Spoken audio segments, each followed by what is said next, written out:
The Attorney General of the United States, Jeff Sessions, testified today before the Senate Intelligence Committee and, as expected, strongly denied that he has had secret or improper interactions with the Russian government.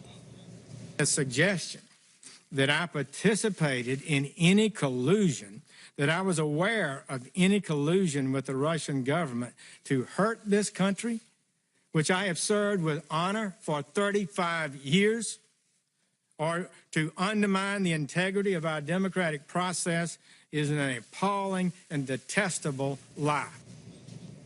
Well, that's what he claims. It's always possible that a high-level Russian defector will appear sometime in the future with documents proving that Jeff Sessions is, in fact, a foreign agent, perhaps of a sleeper cell sent to Alabama during the Cold War and activated at Vladimir Putin's request during the last election. That would be a game-changer. Otherwise, the Russia conspiracy seemed to hit a cul-de-sac this afternoon in the Senate. But that doesn't mean there are no scandals for Congress to investigate. Here's one, maybe the biggest one of all. Our intel services are corrupt, and they're politicized, and they're making it very hard to run the U.S. government. And that may be the point, since they'd clearly like to run it themselves, and they are to some extent. Does that sound like overstatement? Well, consider how much of American politics now revolves around information that's been strategically, often misleadingly and illegally released for political effects. The hearings you watched today are just one example. They took place in part because former FBI Director Jim Comey told senators last week that Sessions may have met Russian Ambassador Kislyak at the Mayflower Hotel in Washington last April. Now, why would Comey think that? Because classified surveillance of Kislyak's conversation suggested it may have happened. That was surveillance released in order to hurt Jeff Sessions, and that, by the way, was apparently false. There are many more examples of this, every day practically. In December, unnamed intelligence sources told the Washington Post that Russia helped Donald Trump win the presidency. A week later, unnamed senior intelligence officials told NBC News that Putin personally was involved in helping Trump win. In February, current and former American officials released the details of a phone call between incoming National Security Advisor Mike Flynn and Ambassador Kislyak of Russia. That call was monitored because Kislyak was being spied on. Flynn's name should have been concealed, of course, but it wasn't. It was unmasked and then leaked, and his career and reputation were subsequently destroyed by all that. Trump's private phone call with the president of Mexico, surveilled by American intelligence and then leaked. His call with the Australian prime minister, same thing. With Vladimir Putin, again, leaked by the intel community. How could this possibly have advanced American national security interests, which is what they're supposed to be doing? None of it did. It was entirely political. And then in March, as if to prove this point, a half-dozen current and former intel officials told the New York Times how they'd sought to spread classified intelligence information about the Trump campaign as widely as possible throughout government to ensure it would all eventually leak. Now, leaks are as old as government, and sometimes they are welcome. In general, the public ought to know a lot more about government than it does. But we're seeing something new at work here. These are not leaks from political appointees, the kind that form the basis of Bob Woodward's books, the kind we benefit from in journalism a lot. These are strategic leaks, the release of classified intelligence from people whose job it is to collect and safeguard that intelligence. And in that way, it's an utter perversion of the system. We give enormous power to our intelligence agencies, CIA, NSA, the rest of them. We let them listen to our phone calls, read our email, watch us from satellites. We let them do that so they can keep us safe from foreign threats, not so they can pick our political leaders or devise our policies. We have elections to do those things. In a democracy, we're in charge, not them, not unelected bureaucrats.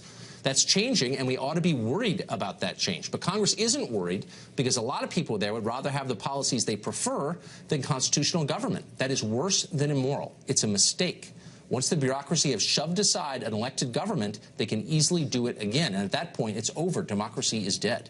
Fox News Chief Intel Correspondent Catherine Herridge joins us more on today's hearing. Well, thank you, Tucker. One of the big moments came when the Attorney General testified that he recused himself in March from the ongoing probe because of his Trump campaign role and Justice Department rules, not his alleged contacts with Russians.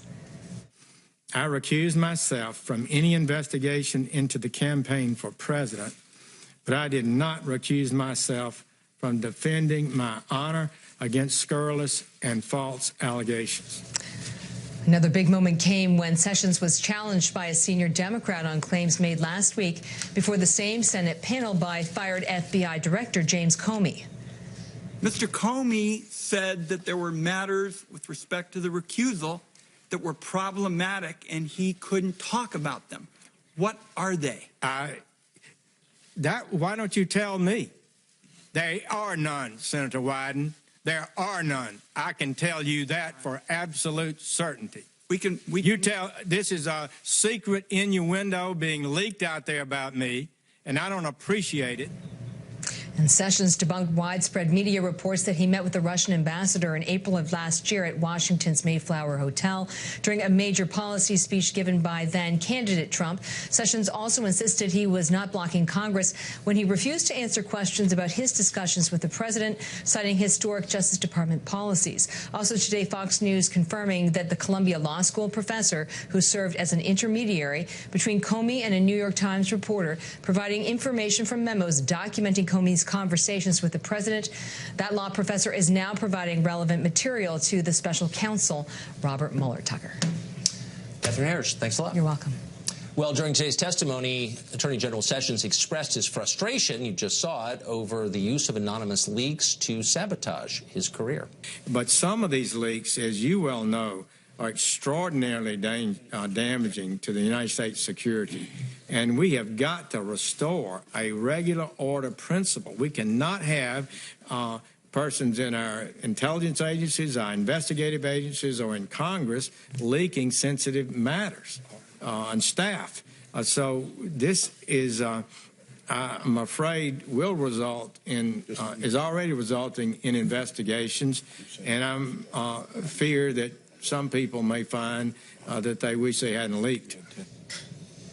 Congressman Sean Patrick Maloney represents New York State. He's been a critic of the Attorney General for months now. Now that Sessions has finally testified, has his view changed? He joins us now to tell us. Congressman, thanks for coming on. Good to be with you. So I don't expect you to agree with the Attorney General's policies or his core beliefs as a senator, but I think we can both agree that when the former FBI director comes into open testimony and suggests, as he did, that Sessions had some sort of untoward ties to Russia or done something wrong that he couldn't explain publicly and therefore had to recuse himself from the Russia investigation, that's impugning a man's character without being specific about it, therefore unfair, and it's awful to do that to Sessions. Well, I think you're putting a little bit of a spin on it. The fact is that the Attorney General did recuse himself because of his conflicts in the area, and so that's all the FBI director was saying. That's not what he said. He actually said the opposite. Excuse me, I appreciate that there was a bit of I appreciate that there was a bit of an air left there of impropriety, and I agree with you, is what I'm trying to say. What he said was there were other reasons. I think I'm quoting him. There are other reasons, but I can't say what they were in public. He goes behind closed doors with the senators and says,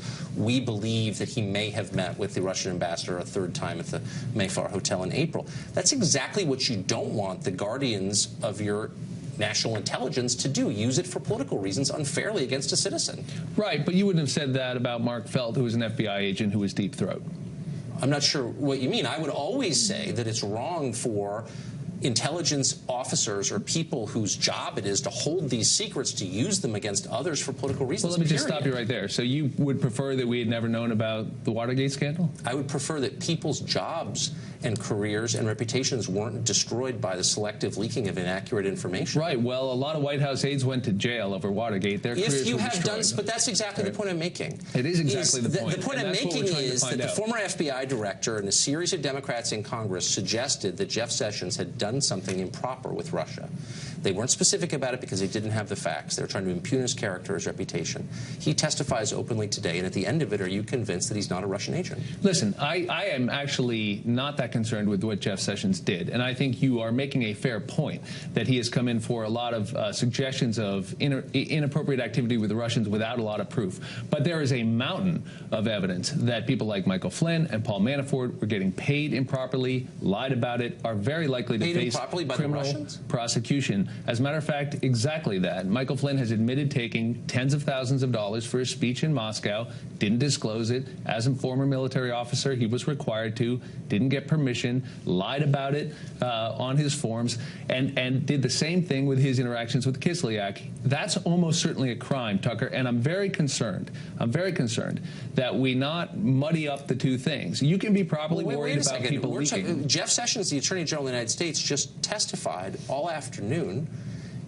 Mike Flynn didn't. I mean, I'm talking about the sitting Attorney General who has been the subject of these implications that he's somehow betraying his country. Right. And when you take these positions, sometimes you take some hits. And the fact is that the last time he testified falsely under oath. That's not in dispute. He testified falsely about a meeting with the Russian Ambassador Kislyak, who we know is the chief spy master here in the U.S. It is in dispute. So that's why there were some questions. Let's not, if you're going to stipulate it, let's be clear. It is in dispute, and his position is, I was not acting. He was asked by the senator from Minnesota, were you acting as a Trump surrogate? His position was he wasn't. Okay, so like there's a different interpretation. Well, no, but are you suggesting that he was having improper contact with the Russians? Like, what are you saying? Did not say that. Excuse me. What I said was he testified falsely, and he admitted as such later when he went out and sought to amend his remarks. He also failed to correct that testimony for months. That's why there are some questions. I don't think he admitted that he testified falsely. I think if you watch his press conference, he said he spoke. I've spoken to him about it on this set. Right.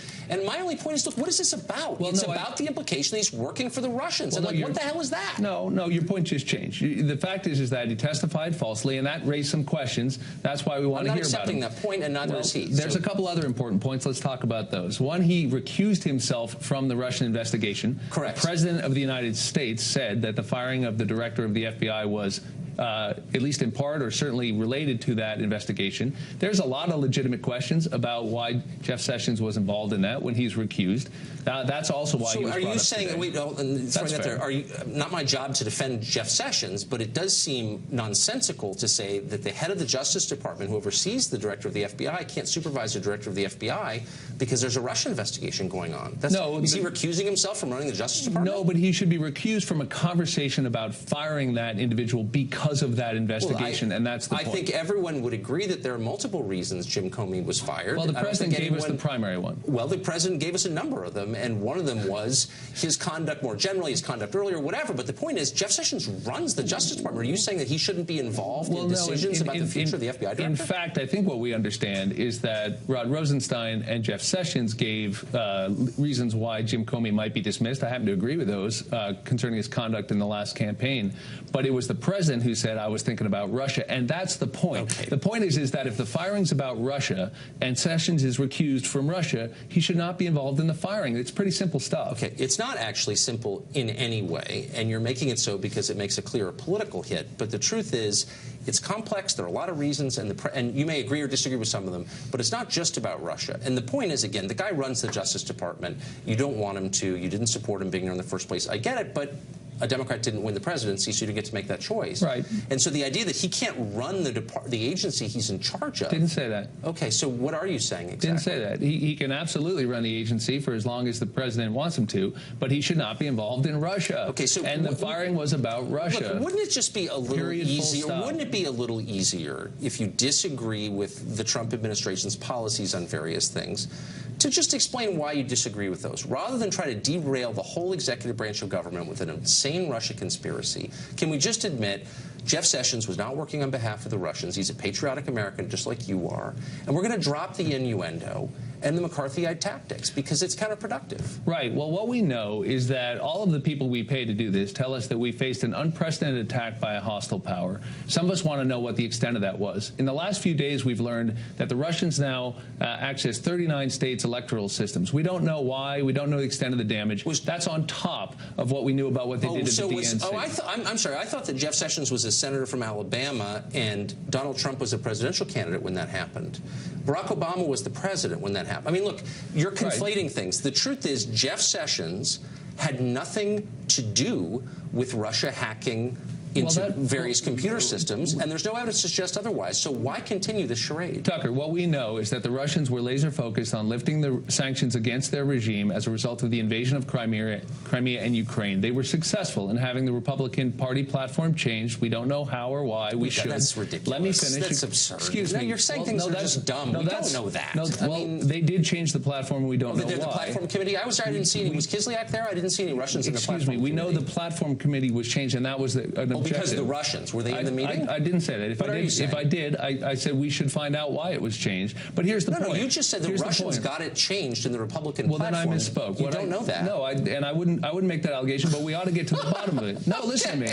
Listen, Tucker. So anyone who's against I'm against sanctions on Russia. Why? Does that make me a tool of Putin? Because you don't care about the invasion of Ukraine or Crimea? No, I don't think those are central to American interests. Actually, no. I have a legitimate policy disagreement. Am I a spy too? No, you're not a spy. Oh, I'm not. So we can have a legitimate disagreement without you calling me names? But it is a mystery why they changed that platform. But listen, here's the larger point that I think we're addressing. Let me finish. Is that the fact is that the Russians engaged in this attack. We should find out why. We should do it in a way that's fair and that gets at the facts. And Bob Mueller should be allowed to do his work. He is allowed to do his work. You're implying that the Russians were somehow in charge of the Republican Party's platform, that they had an influence on the positions of the candidate or the campaign of the party. Can I ask you a question? Does it bother you that the administration officials are refusing to answer without invoking executive privilege in front of a United States Senate committee?